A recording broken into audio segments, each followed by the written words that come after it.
संवेदनशीलता हरवली आहे कुठे? अलिबागमध्ये 11 वर्षाच्या गतिमंद मुलाला घरच्यांनीच दिलं वाऱ्यावर सोडून। नोटबंदीनंतर ग्रामीण भागातले व्यवहार ठप्प, शेतकऱ्यांकडे पैसेच नसल्यानं ग्रामीण भाग झाला कॅशलेस। धनगर आरक्षणावर खोटं आश्वासन देणार नाही, पूर्ण संशोधन करूनच धनगर आरक्षणासाठी प्रयत्न करू, मुख्यमंत्र्यांनी केलं स्पष्ट।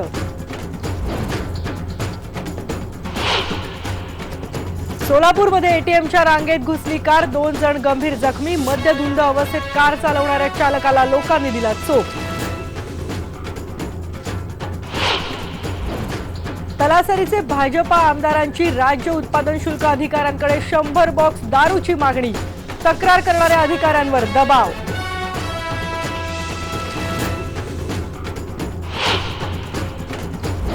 आणि जळगावच्या शेतकऱ्यांची यशोगाथा, तालखेडच्या नवनीत आणि दिलीप पाटील या शेतकऱ्यांनी 8 किलोमीटरवरून पाणी आणून घेतली पिकं, दुष्काळावर मात करत ठेवला आदर्श।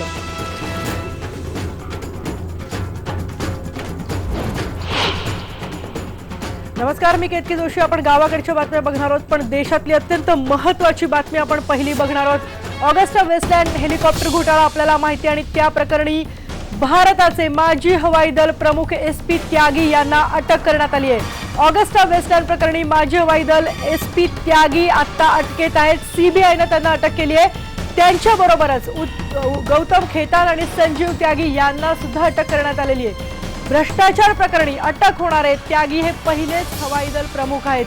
आपल्याला माहिती आहे खूप मोठा घोटाळा आहे हा, आणि यावरून बरीच चर्चा सुरू होती, पण देशाच्या माजी हवाई दल प्रमुखांना अटक होण्याची पहिलीच वेळ आहे।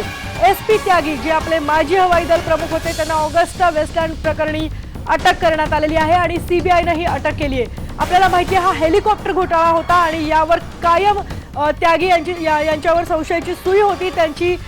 त्यांच्या चौकशी सुद्धा करण्यात आली होती, आणि आता SP त्यागी यांना अटक करण्यात आली आणि त्यांच्याबरोबर गौतम खेतान आणि संजीव त्यागी यांनाही अटक झालेली आहे। पण अशा प्रकारे भ्रष्टाचाराच्या प्रकरणामध्ये अटक होणारे त्यागी हे हवाई दलाचे प्रमुख पहिलेच ठरलेले आहेत।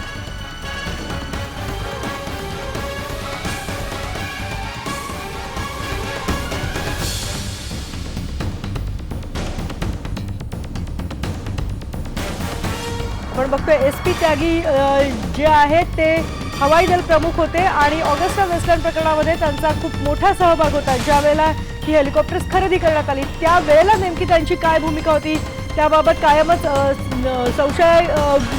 संशयाची सुई त्यांच्या भोवती फिरत होती। आणि आता ची ही बातमी आहे की ऑगस्टा वेस्टलँड हेलिकॉप्टर घोटाळा प्रकरणी माजी हवाई दल प्रमुख SP त्यागी यांना अटक करण्यात आलेली आहे। आपण या बातमीचे डिटेल्स तर घेतच राहणार आहोत। बघूयात इतरही काही महत्त्वाच्या बातम्या। 2000ची नोट मिळायला लागल्यापासून प्रत्येक जण आता त्याचे सुट्टे कोण देणार हाच प्रश्न विचारतोय, पण चंद्रकांत खैरे नावाच्या एका मुंबईकरावर मात्र मला बंदी नोट कोणी देईल का असं विचारण्याची वेळ आली आहे। कारण कॉर्पोरेशन बँकेनं 1-2 नाही तर चक्क 50,000 रुपयांचे सुट्टे त्यांना दिलेत। त्यातले 13,000 रुपये तर फक्त 5च्या नाण्यांच्या स्वरूपातच आहेत, आणि त्यामुळे या पैशांचे बंदी नोट करण्यासाठी आता त्यांना फिरावं लागतंय। पण तरी सुद्धा आपल्याकडे खूप पैसे आलेत असं वाटून मजा वाटते असं सुद्धा ते सांगतायत। 500 आणि 1000 रुपयांच्या नोटाबंदीपासून त्या माणसाला सगळ्यात श्रीमंत समजलं जातं ज्याच्याकडे सुट्टे पैसे आहेत। पण या सुट्ट्यांचे ओझं होऊ शकतं का या प्रश्नाचं उत्तर देण्याकरता आपल्याबरोबर चंद्रकांत खरे आहेत, कारण यांना खरंच या सुट्ट्या पैशांचं ओझं झालेलं आहे। ते त्यांच्याकडून आपण जाणून घेऊया। तुम्ही बघतायत या ठिकाणी हे सगळे 5चे कॉईन्स आहेत। 5चे जे नाणं जे आपल्या खिशामध्ये जास्ती असले की आपल्याला ओझं वाटायला लागतं, यांना तर अख्खीची अख्खी बॅगच मिळालेली आहे। नेमका हा सगळा काय प्रकारे आपण जाणून घेऊया। हे किती ओझं आहे? तरी पण 10-12 किलोचं वजन असेल। त्याच्यामुळे शिवाजी पार्क ब्रांचमध्ये आमच्या बँकेच्या आलो मी, आणि त्यांच्याकडे मी सांगितलं की मला 50,000 रुपयाची विड्रॉल हवी आहे। तर बँकेत एक तर पैसे संपले होते। ते म्हणाले की तुम्ही एक अर्धा 1 तास थांबा, तर कॅश आली आहे मी तुम्हाला फोन करू। मग त्यांनी मला फोन केला की कॅश आली आहे तुम्ही घेऊन जा म्हणून। मग मी कॅश घ्यायला गेलो तर त्यांनी सांगितलं की कॉईन्स आहेत म्हणून, आणि माझ्या पुढे अजून एक व्यक्ती उभी होती, त्यांचं लग्न होतं, त्यांना 20,000 रुपये हवे होते, त्यांना पण कॉईन्समध्येच दिले। तर त्यांना मी सांगितलं की ह्यांना कॉईन देणार, मला पण कॉईन देणार, बरोबर आहे. तर माझे मला नोटा देणार होते 10,000च्या. मी त्यांना म्हटलं की 10,000 नोटा त्यांना द्या तुम्ही आणि कॉईन्स आहेत ते मला द्या, कारण त्यांना पण एक्सचेंज करायला लागणार, मला पण एक्सचेंज करायला लागणार. ते ओझं घेऊन पुढे जाणार, तर मी एकटा जायचं तर मीच घेऊन जातो म्हणून मग मी त्यांना ते एक्सचेंज करून दिले. मोठी बॅग भरून मी पैसे घेऊन जातो आज घरी. आज वाटलं असेल की भरपूर पैसे घेऊन जातो. हो. बरं, पण आता जेव्हा तुम्हाला बँकच्या कर्मचाऱ्यांनी सांगितलं की कॅश आली आहे, तेव्हा तुम्ही काय इमॅजिन केलं होतं आणि प्रत्यक्षात ते जेव्हा समोर आलं तेव्हा काय वाटलं? ॲक्च्युली मला वाटलं की 2,000चे नोटा देतील, तो पण प्रश्न होता की त्याचं काय करायचं. आणि मी विचार केला 500च्या आणि 100च्या मिळाला तर आनंद होईल, पण हे कॉईन्स बघून तर माझा आनंद एकदम गगनात मावेन झाला की एवढे पैसे मी कधीच बघितले नव्हते एकत्र.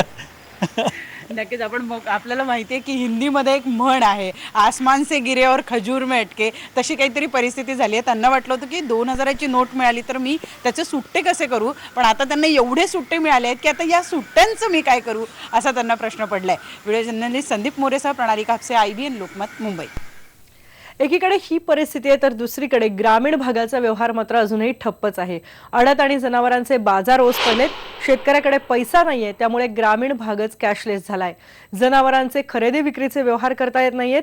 शेतात असलेली पिकं काढण्यासाठी पैसा नाही आणि म्हणून पिकं शेतात उभीच आहेत. शेतीचा माल आडत्यामध्ये विकायला नेला तरी पैसा हातात पडत नाहीये, त्यामुळे शेतकरी पुरता हवालदिल झालाय. लातूरच्या औसा इथल्या जनावरांच्या आठवडी बाजाराचा आढावा घेतलाय आमचे प्रतिनिधी सिद्धार्थ गोदाम यांनी. आज नोटाबंदीच्या निर्णयाला 1 महिना झालेला आहे. या नोटाबंदीमुळं शहरी भागावर तर परिणाम झालेलाच झालेला आहे, मात्र ग्रामीण भागावर त्याचा प्रचंड मोठा परिणाम झालेला आहे. मी औषधातील जनावरांच्या बाजारामध्ये आहे आणि जनावरं दावणीला जे सकाळी बांधलेले ते आत्तापर्यंत सुटलेले नाही. याचा अर्थ असा आहे की जनावरांच्या बाजारामध्ये जनावरांची खरेदी विक्री बंद आहे. गेल्या अनेक दिवसांपासून लोक आपली जनावरं घेऊन येतात, मात्र पैशाचे व्यवहार रोखीने होत असल्यामुळे या ठिकाणी व्यवहार होत नाहीत. दिवसभर बांधून ठेवतात आणि घेऊन जातात. आता माझ्यासोबत एक शेतकरी आहे, त्यांची ही जनावरं आहेत सगळी. चाचा मेरे को ये बोलना, ये कितनी बार लाए तुमने नोटा बंद हो गए तब से? ये कम से कम 15-20 बार होगा बाजार में लाने का। हाँ, हाँ। तो क्या हो रहा, क्या लगा? माल कोई खरीदी नहीं कर रहा, कोई हाँ, माल ही नहीं बिक रहा। हाँ, लोग पुराना नोट बोल रहे हम नहीं ले रहे, हाँ, बैंक में भी नोट नहीं ले रहे हमारे पास से। हाँ. ये कहाँ से लाए पैसा, किधर से लाए, ये हमारे को पूछ रहे। काय अडचण काय झालेली? तुझी जनावरं आणली होती तू? काय झालंय, पैशाचे व्यवहार चालण्यामुळं पैसा लोकांपाशी पैसा नाही. त्यानं म्हणलं ते महिन्यानं देतो, 2 महिन्यानं देतो, असं चालू आहे. उधारीवर चाललंय का? उधारीवर काय नाही? उधारीवर बी विकणं, म्हणजे उधारीवर बी विकणं गेलंय. हा. हा, म्हणजे व्यवहारच व्हायला तयार नाही. मग कसं आता न्यायचा याचा खर्च आपल्याच आपल्या पदरातून आता काय उधार पदर घेऊन भागवावं लागतंय. बरं, आडतीमध्ये काय अडचण आहे? आडतीमध्ये पण अडचणी आता सोयाबीन विकायला आणलं असेल वेगवेगळे हे चेक द्यायले पैसे, चेक द्यायले तिने महिना 2-2 मध्ये पैसे नाही केले. बँकेत गेले तर 2,000च्या वर पैसे देणार. बरं, काय म्हटलं? बँकेत गेले तर 2,000च्या वर पैसे देणार. करायचं काय ह्या वक्ताला? आता जनावर तर विक्री होई नाही. विक्री झाली तर शेतकरी म्हणते चेक देतो, त्या आधारे चेक बँकेला लावले तर साहेब म्हणते ही चेक आलाय, तुम्ही जावा पण जमा करा नंतर या. मग 2,000 रुपये 3,000 पण घेऊन करायचं काय? बँक म्हणते आठवड्याला 2,000 घेऊन जा. पण त्या 2,000 काय होते? बाजार होते? का बाजारात होत नाही, होत नाही नोटचं. हा, काहीच होईना गेले, सगळं तसंच पडून. मग आता तुम्ही काय खरेदी करायला आलो होते की विकायला? का खरेदी करावं, का गप्प बसवला, का करावं, नावीला झाला काय. हा, मग काय आडतीमध्ये काय अडचण आहे? अडचण मग काय, माल तर कठना, पैसा येईना.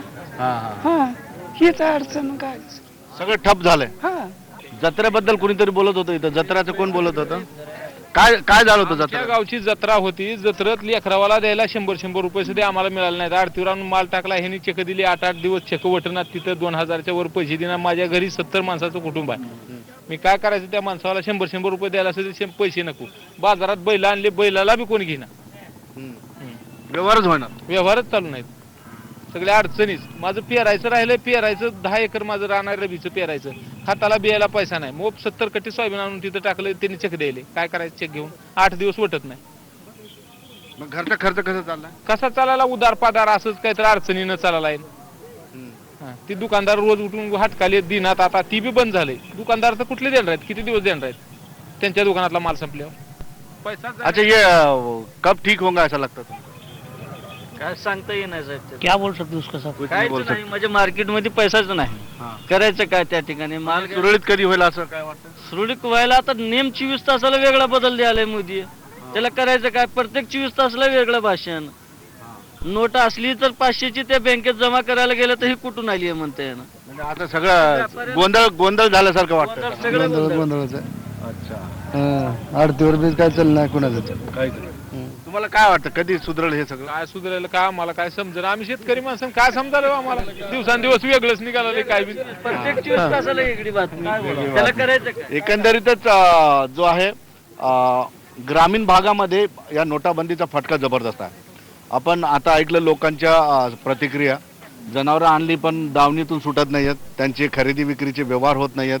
आता शेतीतला जो माल आलेला आहे, सोयाबीन असेल किंवा इतर सगळं, तेही आडतीमध्ये जाऊन कोणी विकत घ्यायला तयार नाही, कारण लोकांकडे नोटाच नाहीत. 1 महिना झालेला आहे. लोकांनी ग्रामीण भागात जगायचं तरी कसं, हा मोठा प्रश्न निर्माण झाला. सुधीर जाधवसह सिद्धार्थ गोदाम, IBN लोकमत, औसा. आणि यानंतर एक जरा वेगळी बातमी आहे. बुलढाणा जिल्ह्यातल्या अस्तित्व महिला संघटनेनं आज हिवाळी अधिवेशनावर दारूबंदीसाठी एकदम वेगळं आंदोलन केलं. अनेक वर्षांपासून बुलढाणा जिल्ह्यामध्ये संपूर्ण दारूबंदी करावी या मागणीसाठी अस्तित्व महिला संघटना कार्यरत आहे. पण गेल्या वर्षी हिवाळी अधिवेशनात अनेक महिलांनी याच मागणीसाठी मुंडन आंदोलन केलं होतं. त्याचा फारसा उपयोग झाला नव्हता. आज पुन्हा अस्तित्व महिला संघटना आक्रमक झाली आणि हिवाळी अधिवेशनाच्या ठिकाणी जाऊन तिथे विधिमंडळाच्या तिथे जाऊन आपल्या मागण्या पूर्ण करण्यासाठी नागपूर रेल्वे स्टेशन ते विधान भवनापर्यंत त्यांनी लोटांगण आंदोलन सुरू केलं होतं.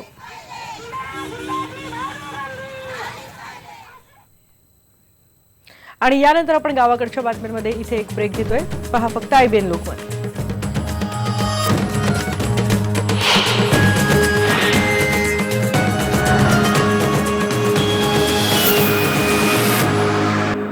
आपली संवेदनशीलता हरवली आहे का असा प्रश्न वारंवार पडतोय, कारण अलिबागमध्ये एक अशीच घटना घडली आहे. निर्दयी पालकांनी आपल्या 11 वर्षांच्या गतिमंत मुलाला वाऱ्यावर सोडून दिलंय. अलिबागच्या जोगळेकर नाका इथं अनंत शेलारे रिक्षा घेऊन उभे होते, तेव्हा 40 इथले एक गृहस्थ 10 ते 11 वर्षांच्या त्यांच्या मुलासोबत रिक्षेत बसले. त्यांनी समुद्र किनाऱ्यावर न्यायला सांगितलं. तिथे पोहोचल्यानंतर ते गृहस्थ त्या मुलाला रिक्षात ठेवून उतरले आणि शेलार यांना पैसे देऊन मी माझ्या 2 मित्रांना घेऊन येतो असं सांगून निघून गेले. 1.5 तास उलटून गेला तरीही ते परतले नाहीत. त्यामुळे शेलार यांनी त्या मुलाला घेऊन अलिबाग पोलीस ठाणं गाठलं. पोलिसांनी या मुलाला ताब्यात घेऊन त्याची चौकशी केली, पण तो काहीही बोलू शकत नव्हता. शेवटी पोलिसांनी त्याची झडती घेतली, तेव्हा त्याच्यात 100 रुपये आणि एक चिठ्ठी सापडली. घरच्या परिस्थितीला आणि मुलाच्या आजारपणाला कंटाळून आपण त्याला सोडून देत आहोत, आपल्याला माफ करा असा मजकूर त्यामध्ये लिहिलेला होता. या मुलाची रवानगी कर्जत बालसुधारगृहामध्ये करण्यात आली आहे आणि त्याला सोडून जाणाऱ्या बापाचा सुद्धा आता शोध घेतला जातोय.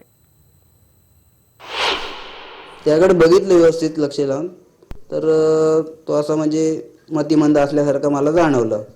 म्हणून मी विचार केला काय करावं. मग मला जर थोडंसं विचार करून बघितलं तर मी त्याला पोलीस स्टेशनला घेऊन गेलो.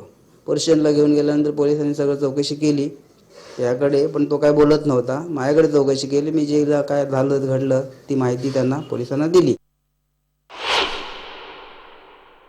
त्या चिठ्ठीमधला मजकूर असा आहे की घरची परिस्थिती आणि घरच्या आजाराला कंटाळून मी याला अनाथ सोडून देते, माफ करा. याबाबत अलिबाग पोलीस स्टेशनला एक तपास करण्याचे आदेश दिले आहेत. आपण बघतो अलिबाग शहरातली ही घटना आहे आणि 11 वर्षांच्या स्वतःच्या पोटच्या मुलाला, जो गतिमंद आहे, जो नीट बोलूही शकत नाही, त्या मुलाला रिक्षेमध्ये बसवून बापाने सोडून दिलंय आणि त्यानंतर तो बेपत्ता झालेला. आपल्या सोबत आहे मोहन जाधव, आमचा प्रतिनिधी. मोहन, खूप धक्कादायक आहे, पण काही पत्ता लागू शकलाय का या मुलाच्या वडिलांचा? कारण हा मुलगा काही नीट बोलूही शकत नाहीये. कालची घटना आहे. काल 7 वाजता त्यात रिक्षात बसले. अलिबाग स्टँड पासून जोगळेकर नाका 2 मिनिटावरती आहे. रिक्षात बसून बीच कडे गेला, अलिबाग बीच वरती, आणि 1.5 तास वाट पाहिलं की वडील येत नाहीत. कोण व्यक्ती होता तो येत नाही. मग रिक्षावाल्याच्या लक्षात आलं, रिक्षावाला उतरून इकडे तिकडे बघायला लागला की तो माणूस भेटला नाही. मग त्या मुलाला विचारलं तर मुलगा काहीच बोलला नाहीये. मग मुलाला घेऊन तो police station, Alibag police station मध्ये गेले. मग पोलिसांनी विचारलं की तो मुलगा काहीच बोलत नव्हता, तो मतिमंद होता. आणि मग रिक्षावाल्याला विचारलं तर रिक्षावाला पण काही सांगू शकला नाही काही. तो मोहन त्या बापाचा काही पत्ता लागू शकलाय का, की कुठे आहेत किंवा काही त्यांचं नाव वगैरे कळू शकलंय का? त्यांच्या विरुद्ध गुन्हा दाखल केलेला आहे, पण तपास अजून सुरू आहे. अलिबाग पोलीस तपास करतात आणि ह्याच्यात अलिबाग जे पोलीस अधीक्षक त्यांनी लक्ष टाकलेलं आहे की हा मुलगा कुठून आला आणि कसा आला. त्यांच्या विरुद्ध गुन्हा दाखल. बरोबर, गुन्हा दाखलच करायला हवा अशीच परिस्थिती आहे, कारण स्वतःच्या पोटच्या मुलाला त्यांनी हे असं वाऱ्यावर सोडून दिलेलं आहे. आणि आपण या प्रकरणाची पूर्ण या बातमीवर राहणार आहोत, पण सध्या आपण इथे एक ब्रेक घेतोय. पण ब्रेकवर जाण्यापूर्वी बघूयात महत्वाच्या हेडलाईन्स. मूकबधीर पतीनं व्हॉट्सअप करून पत्नीला दिला तलाक, डहाणूची फरहा वोरा रस्त्यावर. मुंब्रा इथला आणखी एक तरुण आयसिस मध्ये दाखल, मार्च 2015 पासून लिबियात लढतोय तब्रेज नूर मोहम्मद तांबे. सोनिया गांधींच्या वाढदिवसानिमित्त काँग्रेसचे बडे नेते 10 जनपथवर, मोदींनीही ट्विटरवरून दिल्या शुभेच्छा. जळगाव जिल्ह्यातल्या मुक्ताईनगर तालुक्यातल्या तालखेडा इथे नवनीत पाटील आणि दिलीप पाटील या शेतकऱ्यांनी आदर्श घालून दिलाय. पाणी टंचाईवर मात करत 8 किलोमीटर अंतरावरून पाईपलाईनद्वारे आपल्या शेतात पाणी त्यांनी आणलं आणि डाळिंब, हळद आणि खानदेशातली प्रसिद्ध भरताची वांग्याची बाग त्यांनी फुलवली आहे. डाळिंबाच्या बागेत मधमाशांच्या 15 पेट्या ठेवून मधाचं उत्पादन सुद्धा ते घेत आहेत. त्यांचं एकत्र कुटुंब आहे आणि त्यांनी आपल्या 7.5 एकर शेतीमध्ये डाळिंबाची 2200 झाडाची लागवड केली होती एप्रिल 2014 मध्ये. त्यानंतर पहिल्याच वेळेला 26 लाखाचं उत्पादन झाल्याचं नवनीत पाटील यांनी सांगितलंय. त्यानंतर त्यांनी डाळिंबा, हळद, भरताची वांगी, केळी, पपई, सीताफळ, लिंबू अशी वेगवेगळी पिकं सुद्धा घेतलेली आहेत.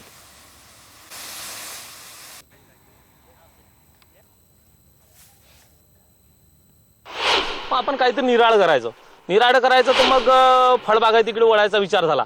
मग नाशिक वगैरे भागात आम्ही फिरलो, नाशिक, सटाणा, मालेगाव. मग तिकडला भाग पुढे आहे आपल्या, त्याच्यामुळे मग तिकडे जर डाळिंब होऊ शकतात तर मग आपल्याकडे होतात. आणखी इकडे थोड्याफार बागा लागल्या, मग आम्ही विचार केला की आपल्याला डाळिंब लावायला परवडेल. आणि यानंतर आपण गावाकडच्या बातम्यांमध्ये आता इथेच थांबतोय. पहा फक्त IBN लोकमत.